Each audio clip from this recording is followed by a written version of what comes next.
Knuffle Bunny Free by Willems.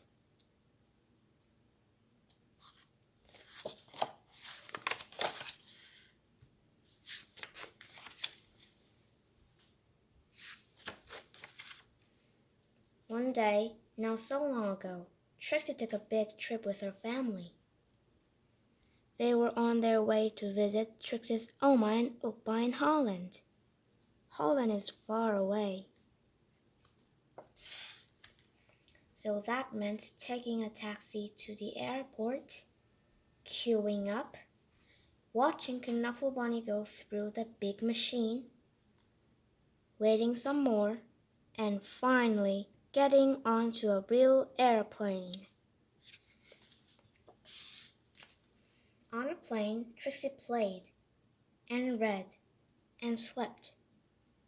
Before she knew it, the plane had landed. Trixie and her family left the airport and got on a train to go to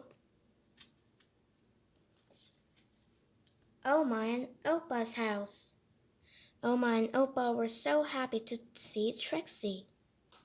Soon, Oma and Trixie were drinking cold glasses of chocolate milk in the garden. Suddenly, Trixie realized something.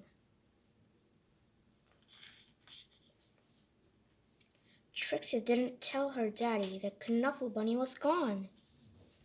She didn't have to. Trixie's daddy called the airline and asked them to look for Knuffle Bunny on the plane. But the plane had left for China. China is very far away.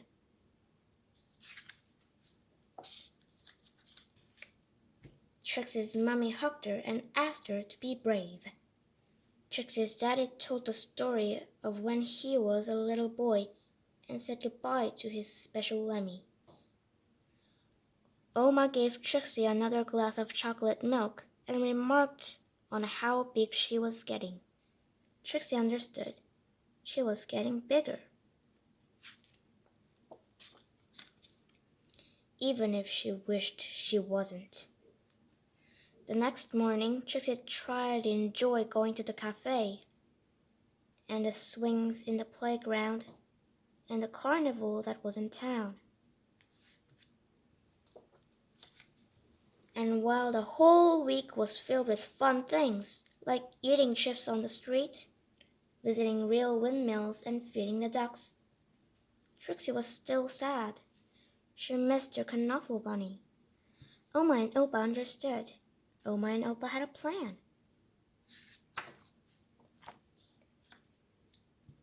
That night, they had a surprise for Trixie.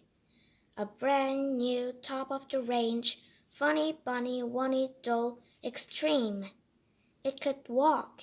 It could speak in Dutch. It could dance. But it couldn't make Trixie feel any better.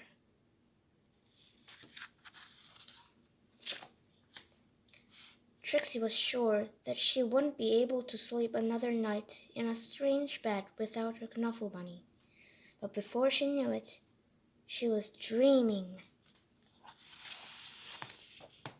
She dreamed of Knuffle Bunny and all the places he would visit. She dreamed of all the children Knuffle Bunny would meet. She dreamed of how Knuffle Bunny would make them feel better. The next morning, Trixie felt better. Trixie had a big breakfast. She played with Oma and Oma on the playground swings. She even tried a sip of Opa's coffee at the cafe. It was a great day. Before she knew it, the trip was over and it was time to go home. Trixie hugged Oma and Opa as hard as she could. Then Trixie and her family got back onto the train and back onto the plane. Wah! And listened to the crying baby as the plane lifted off. But can you believe it? Right there, On that very plane, Trixie noticed something. Knuffle Bunny! Trixie was so happy to have Knuffle Bunny back in her arms. Wah! Happy enough to make a decision, Trixie turned around and said, "Would your baby like my Knuffle Bunny?" "Really?" asked the baby's mother. "Really?" asked Trixie's daddy. "Really?" asked Trixie's mommy. "Plaggy, plaggy?" asked the baby. "Really," said Trixie. She was big enough. The baby was happy. The baby's mother was thankful. Trixie's parents were proud, and the other passengers were very relieved. And that is how, a few weeks later, Trixie received her very first letter. The end. A note to Trixie. Trixie, I hope to watch you grow up, fall in love, start a family and be happy.